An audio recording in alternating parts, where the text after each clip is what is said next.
are y'all doing? I do things a little differently. I like talking with you and not at you. So if you're the type of person who likes to ask a question, can you move up to the front? Please. Yes, I see you wanting to. Can you move up closer? All right, I'm going to be watching the audience. So if you've got a question, please don't hesitate and raise your hand, or if you look confused. I can't see you so well because I've got really bright lights in my face, so I'm going to try and watch. So raise your hand if you've got a question. All right, so we're going to be talking about content and motivation. That's a little different than the other talks you've had today.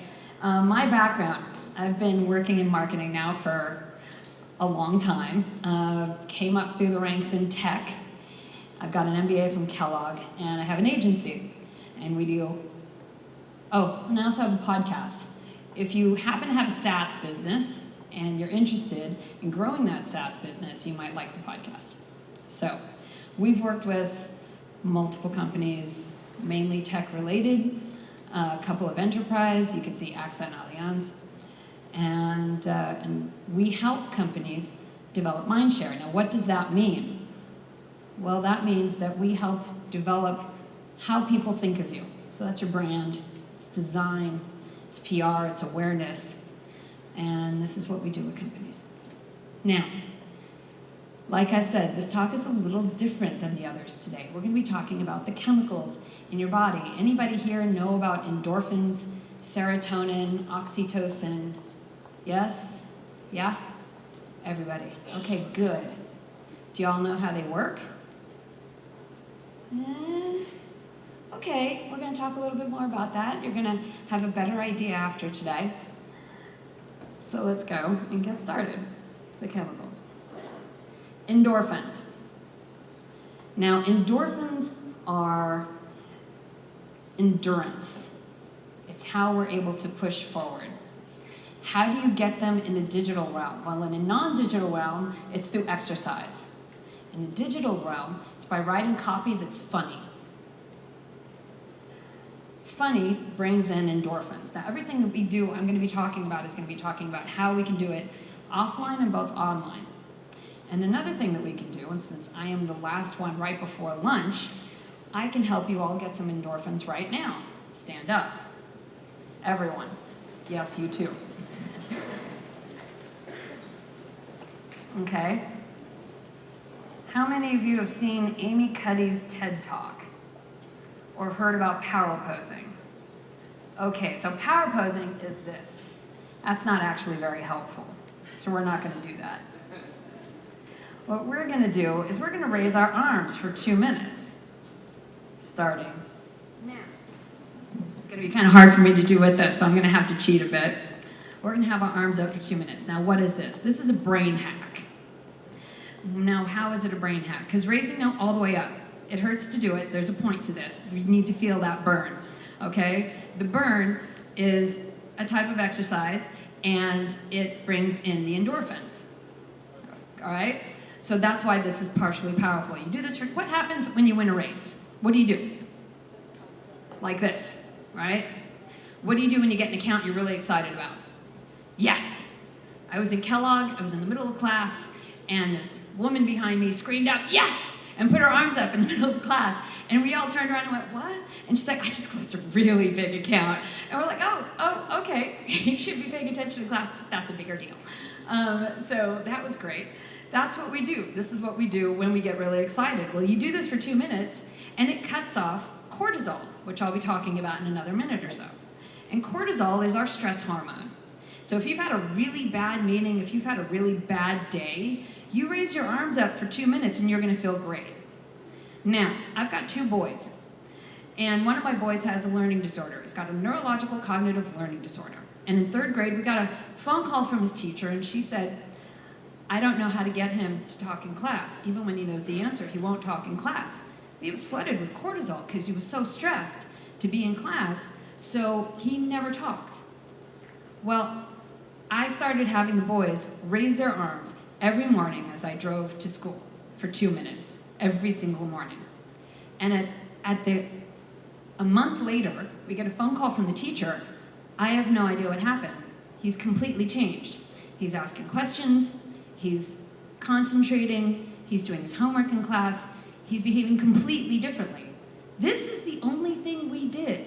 Arms up for 2 minutes, cut off the cortisol, and let him behave like he has the confidence and ability to actually get the stuff done that he could do. It brought out of him what he was already capable of. So arms up when you're feeling like you're having a really bad day. Now, with great power comes great responsibility. So I have 2 sons, as I mentioned. The other one, at the end of the school year, had to write, I need to work on. And his answer was, nothing, because I'm smarter than everyone in my class other than the teacher. Careful. All right. Down. And that was actually a bit more than 2 minutes. But I bet you're all feeling really good right now. So, that's a brain hack, and that's endorphins. Serotonin is what we feel with status. And this is your brand. This is when you go out and you buy that really expensive item that you've been wanting for a really long time and how good you feel afterwards. That's serotonin. And it's status, it's somebody who makes you feel special. So that's what you can do. You build up your brand, you turn it into the one that everybody wants to work with. That's the importance of branding and why branding works. That's why every device I own is Apple. Okay? That's the importance of it, and that's how it works.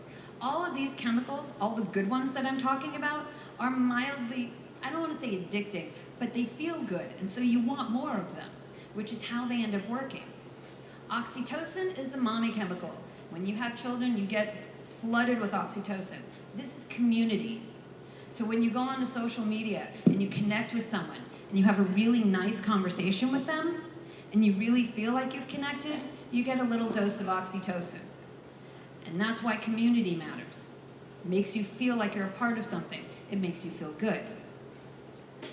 Dopamine, how many of you have your phone next to you when you wake up and it's the first thing you look at? Am I the only one here? No, I'm not. All of you, and I, and me, are addicted to dopamine. Okay? Dopamine is a variable reward. That's how it works. So every time you get a like, or you get an email you weren't expecting, or you get a heart on Instagram, or whatever, that gives you a little dose of dopamine. And that's how dopamine is highly addictive. Neuroepinephrine. Has anybody here heard of neuroepinephrine? Okay, so you guys have all probably read Pitch Anything. And neuroepinephrine is when you get nervous. Why does neuroepinephrine matter? Because attention requires neuroepinephrine and one of the positives.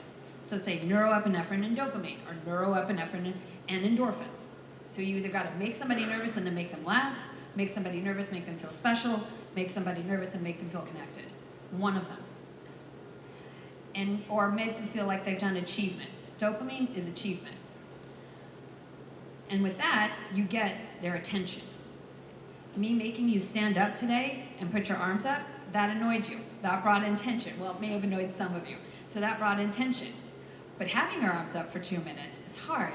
And that brought in endorphins. So you felt really good. Now I've got your attention. Cortisol is the stress hormone. This is what happens when there's layoffs in your office, or you've just had a fight with your spouse, or you've got something that's going on that's stressing you out. When your body is flooded with cortisol, you're literally incapable of thinking clearly. You're going to make bad decisions.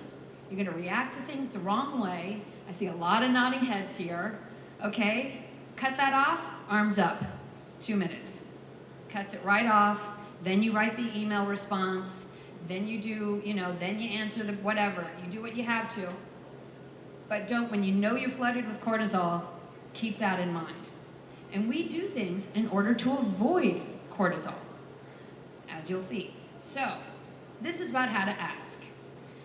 Now, we're all talking about all these PPC, call to action, all of this. Well, this is a way to think more than it is as a way to tests and tactics that you could do. So, I am not making a political statement with this. I'm just using it as an example. It was a picture that we found. So, what is a foot in the door? Well, think about it.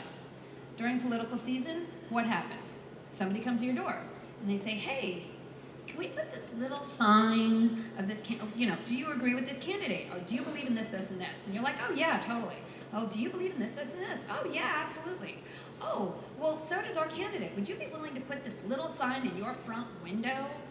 And you say, well, yeah, okay, because it's just a little sign, right? And it's in your front window, and who sees it except people who come to your house and they already know you anyhow, so you can put that little sign in your front window.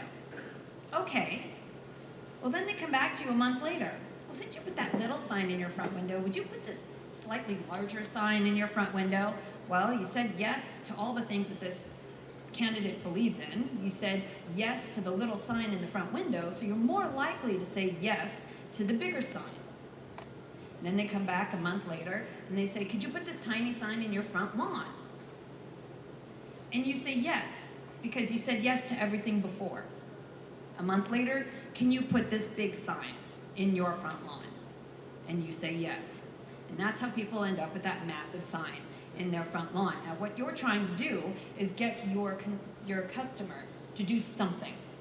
So these are different ways of asking. Are you going to do a little ask, and then ask again, and then ask again? So if you ask for something really tiny the first time, and you get that first yes, you have primed them and made them more likely to say yes again. And you're going to learn about priming in a minute.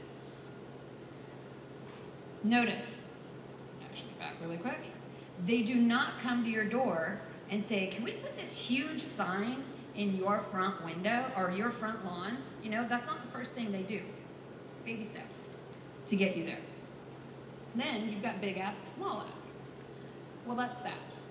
You ask for something really big, something you know they're going to say no to. After they say no, they feel guilty, because it never feels good to say no to somebody. You say no, they say no, and you ask for something else. Oh, well, since you can't do that, can you do this other thing instead? But you make sure that that's a much more reasonable, considerably smaller ask. They're more likely to say yes.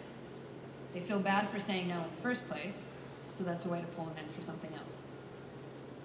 Priming. How many people here recognize this icon? That icon of the dog? Should be nobody unless you know this website, which you probably know. So this icon opens up to the office dogs. They just made up an icon and put it on the site next to their social. Why did they do that? Because when you click on this, you are more likely to click on the other two social icons.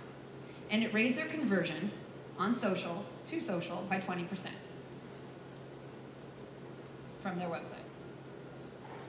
So that's priming. And I mentioned priming before in the asking. Mere exposure. How many people here listen to podcasts? SaaS Insider. Okay. But if you listen to podcasts, anybody listen to NPR? Ever hear of Casper?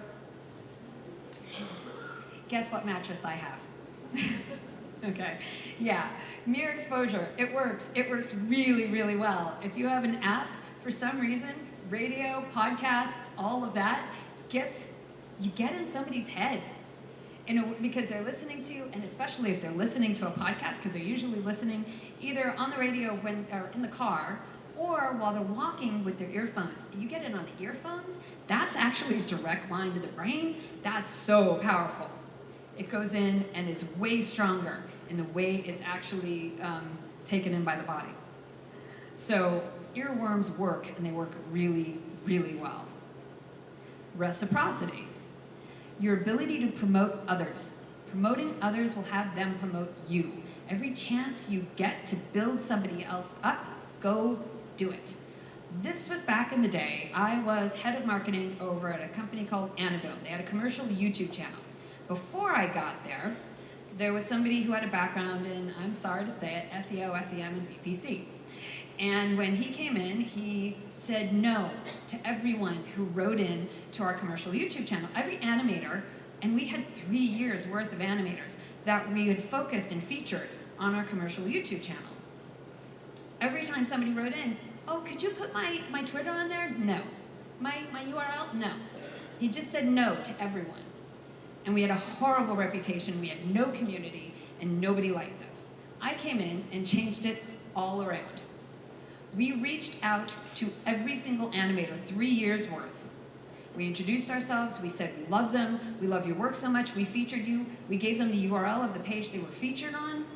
We said we can do anything that you ask for, we will help you on. The only thing that we can't do is change out the video itself, because you've already got so many views. It doubled our revenue and doubled our views from our commercial YouTube channel. Now imagine how much stronger it would have been had we started building up this community the right way from day one. It turned marketing from a cost center to a profit center. Reciprocity. Build up others. Interview other people in your industry. Just play nice. It gets you so much more. The phrase, you get more with honey than you do with vinegar, it's true. Anchoring. Now, can anybody here tell me what's wrong with this? No one. What? Yes. Why is the order wrong? Because you want the large amount first, so the 125 feels a small amount. Exactly, okay? Where are you anchoring? Are you making them think of a large number first or a small number first? And what's even better is if you've got a pop-up before they even see this page of 5,365,000 blah, blah, blah, blah, love us from whatever, okay? And then that pop-up closes and then you see these numbers. Because if you see a large number first, these numbers look tiny. And they're more likely to buy. Framing. Okay, we all know how you say things matter. So I'm in Bulgaria and I'm mentoring a startup and I'm talking to this guy and I'm like, all right, what do you do? He's like, well, I've got a database company. Okay, you have a database company. Who do you sell to? Enterprises. Do you offer this, this, and this? No. Do you offer this, this, and this? No. But you're competing against all of these huge other companies, enterprises that offer database stuff, SAP, etc. And he's like, yeah. But we're less money. Enterprises don't care that you're less money. And he starts screaming at me. He's like, you sound just like the VCs. Nobody gets it. Why doesn't anybody get it? And you have to imagine a very skinny Australian man screaming at me at the top of his lungs in the middle of Bulgaria. And I'm like, okay, what am I missing? Because, it just doesn't make sense. You're selling a substandard product to a large audience that has the money to pay for something a lot better. And he's like, well, that's not it. What is it? Well, there are these smaller enterprises, and they don't want that. They want this. And they don't have the money for that. They have the money for this. And so we framed it that's perfect for them because nobody's giving them what they need. And I said, so what you're trying to say is you have a premium product for an underserved market. And he looked at me and he was like, yeah. And I said, tell that to your VCs and you'll get money. And he did. He completely changed his pitch. And from then, he got the funding, and the company is growing really well. Loss aversion. Anybody here been to Italy? Okay. If you've been to Italy, you may not know, but the points there for driving, the points go down instead of up. And the points go down instead of up because when the points went up, the Italians felt like they were earning something. And they were getting dopamine. So they were more likely to do something wrong. On the other hand, when you lose something, that's cortisol, and you don't want to feel cortisol.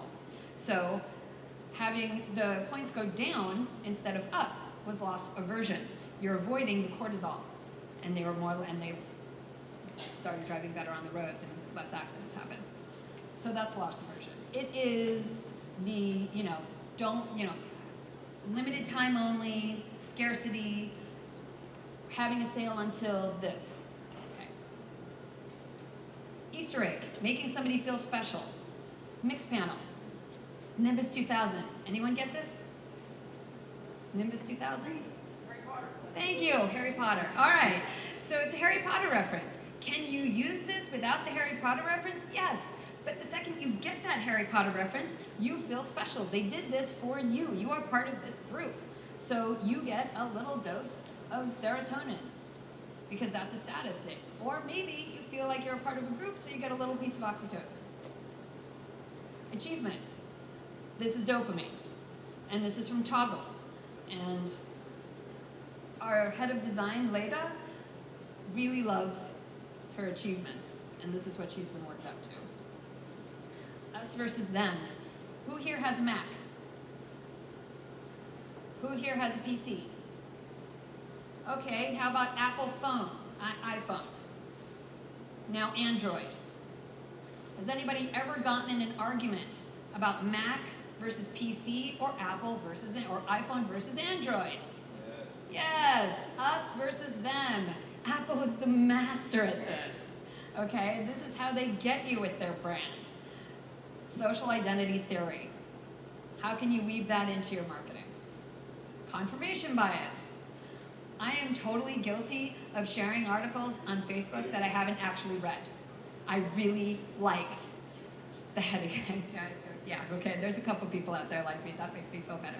So, I just love it. Of course, it's got to be true. I love that headline. It's not. I didn't read the article. But, analysis paralysis. Don't give too many options. It's like only 5 in the navigation bar. Keep it really simple. Don't make people get lost. On the other hand, if they know they're going to buy, and they're absolutely going to buy, give them as much information as possible. But before then, don't. Keep everything really simple. And I already went through that. Okay. There, pass, and action triggers. Now, really quickly, I want to get to this and one more thing. Simplicity changes behavior. Behavior equals motivation, ability, and trigger. Anybody here know PJ Fogg? No. Okay. Behavior equals motivation, ability, and trigger. So, my behavior, I get up in the morning, I give my boys a kiss. My motivation, I love my children. My ability, I woke up here, my kids are in California. It didn't happen today. Trigger, I still woke up. Behavior equals motivation, ability, and trigger. Think about LinkedIn. Who here looks at who viewed my profile on a fairly regular basis? Why is it not on the homepage? The second you click in, you're somebody who clicks deeper into LinkedIn, you are more likely to look at different pages and they raise up their page views. Your motivation? Ego. Your ability? Well, most likely you got an email reminding you that it exists until it gets to the point where it's an internal trigger and you simply go to it to see who viewed your profile. So behavior equals motivation, ability, and trigger. Think about that in terms of products. Think about that in terms of marketing, what you're offering and how you're offering it. How much time do we have? 7 minutes? I don't care. All right. I'm going to talk about my addiction to Pinterest. I'm going to do it really quickly. Now, I mentioned before, external and internal trigger. I started off, I had a blog about interior design, and they wrote to me and they said, hey, would you come and check out our new platform, Pinterest? So I went in, and it was okay. So there's my action. My action is I go into Pinterest, and it was okay. It wasn't great. So I didn't go back for a while. They sent me another email. We've made improvements. So I go back again. The action. Since I went into Pinterest once, I'm somebody who is more likely to go into Pinterest again. The experience wasn't horrible, so I come back. Then I go, and I start seeing some pictures I like, and some pictures I don't like. The pictures I like, I get a little shot of dopamine. It's a variable reward. I don't like every picture. That's critical. The investment is the time I spend on there, and I actually start pinning. I start pinning and making boards. So then I'm actually putting time in. And I start going back in every time I get an email. And this is why email marketing is so powerful, right? Same thing with notifications. It gets you right where you're at. So I get a notification or an email, actually in this case it was email, and I would go back in. Until one Saturday morning I wake up and I think to myself, what's on Pinterest? And I open up my iPad. It went from an external trigger to an internal trigger, okay? I am now addicted. That is how you get addicted to a platform. Facebook is great at this. Now, I'm going to tell a story of 2 countries. I like both countries. I love both countries, actually. I'm going to talk about Germany and Israel. I lived in Israel for almost 17 years, and I've been to Germany a million times, and I have tons of friends there, and plan on living in Berlin one of these days after the boys go to college. So we're going to talk about status versus achievement. We're going to talk about 2 cultures. Now, there's a reason for this, and I may go over if I have to in order to tell you the whole story, because I have to tell you the whole story. These are action triggers. Reward, status, achievement, self-expression, competition, and altruism. The stuff on the side are just ways that you can trigger them. So if you know the motivation of your customer base, you know how to frame things. Now, Germans love their status. They like their cars, their watches, their clothes, and their status. My example for this is, if you have a startup in Germany and you've failed, you've closed, you're never going to raise money again. It's a fear-based culture. And so, you know you've got this chance, and that's the chance you've got. Now, there's two sides to every coin, and I'll get to that one in a minute. On the other hand, Israel is achievement-oriented. And in Israel, if you've had a startup and you've closed, and you failed, they're like, well, did you raise money? Okay, you achieved it raising money. You launched a product. You had it going for this long. Learn from your mistakes. Don't do them again. Go start another company. Okay? Very, very achievement-oriented. Completely different mindset. Now, as I said, two sides to every coin. So, in Germany, if you've exited and you never need to work again, you could say, I'm just going to go enjoy life. And they're like, yeah, that's cool. And it's great. And you could just go and enjoy your life. In Israel, if you have exited and you never need to work again, you could say, I'm just going to relax and never work again. And they're like, what's wrong with you? What do you mean you're never going to work again? You're going to go start another company. You can't not be achieving. So it's a different mindset. Why does this matter? The Duster is a car launched in Germany. I want to say it's Renault. I don't have my notes. So I'm fairly positive it's owned by Renault. It's originally from Romania. And when they launched in Germany, they launched as the anti-status car.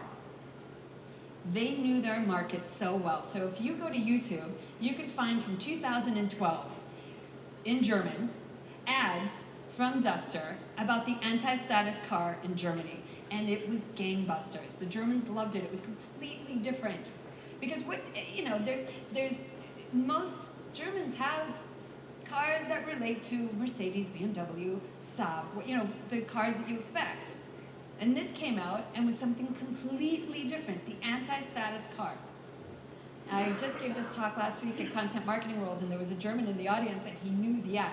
He was like, that's great, it was so perfect. So, yes, it really helps to understand the mindset of the people that you're selling to. It changes your copy, it changes what you offer, it changes how you ask. And how are we for time? Oh, then we'll go back. All right. T-shirt economy. I'm going to cover this really quick. This is where reputation based. So, back from my Kellogg days, I've got two case studies I'm going to talk about. Google had a stock market. It was to decide when projects were going to finish. And this was a case study from my Kellogg days. Now, the case study may have had a different point, but the thing that stood out to me was when the engineers at Google, you got money and you got a t-shirt for doing really well in the stock market. When they didn't get their money, which was like $1,000, they never asked for it. They didn't care. But when they didn't get their t-shirt, they were pissed. Where's my t-shirt? I want my t-shirt. I want to show off what I know. This is my status. This is me telling you that I know something better than you. Where's my t-shirt? Okay? They were already making enough money. Money wasn't the issue here. They wanted their status. And that's a t-shirt economy. This is where your evangelists should be. If you're paying them, they're a rep. They're not an evangelist. You may be sending them goods for free, but as soon as you turn money into it, you've got a financial economy. And they're thinking to themselves, is this worth my time? And this is why you don't want to pay somebody less than what they're normally used to getting paid, because they're going to be resentful and the work won't be as good. Either they do it for free because it's a passion project, or they just don't do it at all. So if you're doing affiliate marketing, then you have to think about, how am I making sure that the affiliates are in line? Their incentives are in line with my incentives, because their incentives are to make as much money as possible. Yours are to make sure that your customers love you. What are you doing to keep the incentives aligned? I created a behavior engineering canvas. If you're interested in this, you can contact me and I will send it to you. And this goes through a gap analysis of the information you have, and then you could go through and figure out what behavioral tactical tools that you can do in order to get it all together. Now, that's it. You can either do, oh, that does not translate well. Yeah, oh, it did, okay. Do not, there is no try. Thank you.